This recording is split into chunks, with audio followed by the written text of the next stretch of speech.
Secure, Virginia Choice, oh, party. Secure VAQP, Kilowatt 9, Mexico, Bravo, Quebec, calling. When an individual earns an amateur radio license, the very next question is usually, how do I get on the radio and find people to talk to? Don't be afraid. The process is actually quite simple. This guide will help you understand the essential steps that would assist you in becoming a confident, efficient operator as you grow in the hobby of amateur radio. Each amateur radio license has specific frequency band privileges that an operator is required to adhere to. A frequency band plan shows where you can legally operate on the radio spectrum. As a new operator, this prevents you from transmitting in areas where you don't have privileges. This is especially true when you get excited and start chasing signals. Every operator should keep a band plan next to their radio. It's a quick reference. It reduces mistakes. It aids you in protecting your license. Before going on the air, thoroughly read the included radio manual so you can learn your radio and its operating controls. You will feel sad cutting off a great contact by brushing up against or choosing by mistake the wrong control. So here I suggest you look up videos specific to your radio online to better educate yourself. Operating manuals sometimes assume you have greater knowledge than may be true. If you feel you are over your head, seek out one of the many internet channels that will focus on your specific radio. Hint: you may want to do this before you spend your money and buy the radio. That way, you don't end up with a radio you aren't happy with. The operator's call sign is their legal identification when operating an amateur radio. It is how other operators recognize you on the air. Memorize it. Practice saying it out loud. Say it often until it becomes second nature. If you get nervous on air, you don't want to fumble for a slip of paper. If your call sign is automatic, your conversations will be smoother and more relaxed. When we communicate over the air, our voices must travel through noise, static, fading, and interference. Words can become distorted, letters can sound alike, and signals may be weak. When propagation is weak and your call sign is fading, using phonetics makes the difference between being understood and being lost in the noise. That's why amateur radio operators use the NATO phonetic alphabet. This alphabet assigns a unique word to every letter of the alphabet. For example, A is Alpha, B is Bravo, C is Charlie, and so on. Every single word sounds different. They are chosen because they cut through noise, even under poor conditions. They are easy to recognize and they are used all around the world. Example: if an operator can't understand my name, and if my name is John, I will reply, my name is Juliet Oscar Hotel November. In amateur radio, every contact is more than just a conversation. When making contacts, operators often exchange signal reports. The RST system describes how well a station is received. We are constantly using contacts to evaluate our stations as to signal strength, clarity, and readability. To communicate this information quickly and accurately, amateurs use the RST system. RST stands for readability, strength, and tone. Numbers and their description are assigned to each category to indicate the conditions observed. These three numbers tell the operator how well their signal is being received. Tone is only used with CW and digital radio modes. On voice mode, operators will commonly hear reports like, "You're 5'9", meaning with a 5 rating, the operator is telling you your signal is perfectly readable. 9 equals extremely strong signal. Amateur radio communication needs to be fast, clear, and efficient. Signals can fade, noise can rise, and sometimes conversations are short. That's why operators use Q codes. Q codes are 3-letter codes that begin with the letter Q. They were originally created for international radio use, long before amateur radio, and they are still used today. Q codes are short, 3-letter codes beginning with Q. Even though they originated in Morse code, many are still used in voice mode because they are fast and efficient. You will hear them in voice conversations to convey meaning quickly, reduce extra words, keep transmissions short, which is important when running on battery power. Understanding cue codes allows you to respond correctly without confusion. Focus on the codes for voice mode. Most new technician operators start there.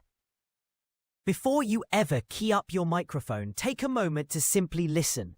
In amateur radio, listening is one of the most valuable skills you can build. By monitoring the frequency, you learn how other operators conduct themselves, what the rhythm of the conversation sounds like, and whether the channel is already in use. You'll hear call signs, etiquette, timing, and how operators hand off the conversation. Listening first also prevents accidental interference with ongoing QSOs or nets, helping you become a courteous and confident operator. Think of it as your chance to understand the flow of radio communication before joining the conversation. Once you're familiar with the activity on the frequency, then you're ready to make your call. As an experienced operator, I would like to express my belief that reference cards should be part of the radio system. We teach our students to have reference cards at their operating position. The band plan, the NATO phonetic alphabet, the RST rating system, and cue codes. It is extremely useful to have laminated reference cards at your station. In field work, I keep a copy in a compartment that is part of my clipboard. Suggested options include print and laminate them. Place them under a glass or plexiglass desktop where your base radio will sit, or just keep them beside or under your radio. As a new operator, these tools make your experience more enjoyable and reduces stress during contacts. Even experienced operators keep them nearby. Sometimes we all blank for a moment. I also want to encourage those getting into amateur radio to be bold enough to make mistakes. Amateur radio operators are a friendly and helpful bunch of humans. All of us started from where you are. I have made mistakes and found that other operators were quick to jump in and help me and advise me so I could grow to be a better operator. We all say this: your license is a license to learn. Now on to making contacts. When individuals first start on the air as a new amateur radio operator, one of the biggest questions is how to begin a contact and how to end a call appropriately. In other words, how do I connect with other operators on the radio? The place to start for beginners is with the voice mode. It only requires a radio and a microphone. The voice mode of radio communications is not complicated or formal. It's relaxed, friendly, and very approachable once you know the basics. Most new operators begin on very high frequency or VHF and ultra high frequency or UHF amateur radio bands with handheld or mobile radios. Note, many operators use a mobile VHF, UHF radio at home as a base station for local and regional communications. Also be aware that licensed amateur radio operators are required to give their call sign every 10 minutes and at the termination of a call. I encourage my students to have a small clock at their station when they first start out. If the 10-minute time is up and another operator is still transmitting, I will announce my call sign at the beginning of my next transmission. Over time, an operator develops a rhythm for announcing their call sign, which is woven into their communication style. When talking in voice mode on a radio, the method of transmission is referred to as a call, and the radio is referred to as a phone. Now, before transmitting, you always listen to the frequency. Take a minute or two to make sure you are not interrupting another conversation. It is important to note you may only be hearing one side of the conversation between two operators. This is especially true on VHF and UHF frequencies, where if you are talking radio to radio, one of the operators may be out of your receiving range. If the operator who cannot be heard is transmitting and I transmit at the same time, I will create unwanted interference for the operator I can hear. Because the operator I can hear is within my radio range. Know that VHF and UHF radios operate on lower power levels. The solution to boosting range is to use a repeater. When talking on repeaters, anyone who can reach the repeater with their signal can be heard. If the VHF or UHF frequency sounds quiet and I want to have a conversation with any operator willing to answer my call, I will key up the mic and say, "This is K5XYZ, looking for any available operator." Then pause and listen. After a brief minute, if no one answers, I will repeat the call. People may not be close to their radio and might need a moment to pick up the microphone and respond. Be patient and try for a few minutes. When making a call to a known operator, W1ABC, I announce their call sign first, followed by my call sign. W1ABC, K5XYZ, do you copy? This signals to other operators I am making a person-to-person call and I am not available for a general call at that time. If the operator I am looking for fails to respond, I can repeat the call sequence again. If the operator I am looking for does not respond in a reasonable time frame, I can make a call to someone else. I may also choose to announce I am standing by, meaning I will remain on the frequency listening and I am available for a general call. K5XYZ, standing by, or announce I am clearing the frequency, making sure I announce my call sign as I exit the frequency. This is K5XYZ, clearing this frequency. Using the VHF or UHF frequencies, I can make a call on a simplex frequency. Simplex frequencies are meant for radio-to-radio communication. I can also make a call through a repeater with an assigned frequency. The procedure is the same. In many areas, I may hear more responses on repeaters because coverage is wider. Now, get ready, because having made the call, someone might answer.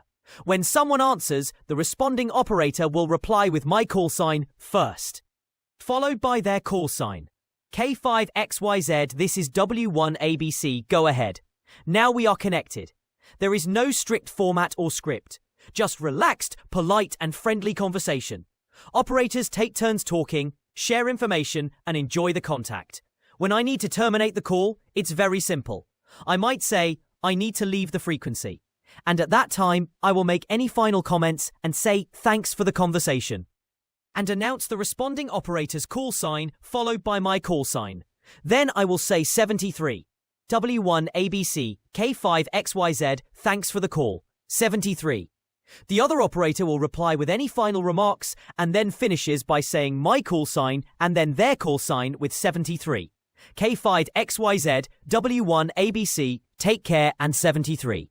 73 in amateur radio means best regards. The contact is complete. Amateur radios come in portable, mobile and base station configurations. When operating, it is standard practice to let other operators know what configuration I am using. This assists other operators in judging the quality of my transmission as it relates to location. If I am operating using a portable or mobile radio, when announcing my call sign, I will add a location designation. I will say this is K5XYZ portable or K5XYZ mobile. When operating with a base station, no designation is needed. On high frequency or HF, much like VHF and UHF, the first step is to listen. On HF, listening before operating is important because many times on HF, I am listening to only one side of a conversation. This is due to the fact that operators use different radios, different antennas, are affected by different propagation and weather, just to name a few factors that influence a radio's ability to pull radio signals out of the air. If the frequency seems clear, it is common courtesy to key up the mic and ask, is this frequency in use? So when making a call on HF to a known operator, I will announce their call sign W1ABC, followed by my call sign K5XYZ and ask, do you copy? Meaning I am looking for you. Then listen, wait and repeat. If the target operator does not answer, I have two options here. I can call CQ and take a general call or leave the frequency. On HF, the trick is to know what frequency band, along with what specific frequency on that band, the target operator will be using. When I first started in amateur radio, I quickly noticed that many operators on HF participated in formal and informal nets that gather on air at a specific day and time. They also arranged regular call times for connecting with specific operators. To solicit contacts with any operator listening on a specific frequency, remember to listen first. Then key up the mic and ask, "Is this frequency in use?" After a pause, if no one answers, you begin calling CQ. CQ means calling any station. A typical call might sound like this. CQ, CQ, this is K5XYZ. CQ.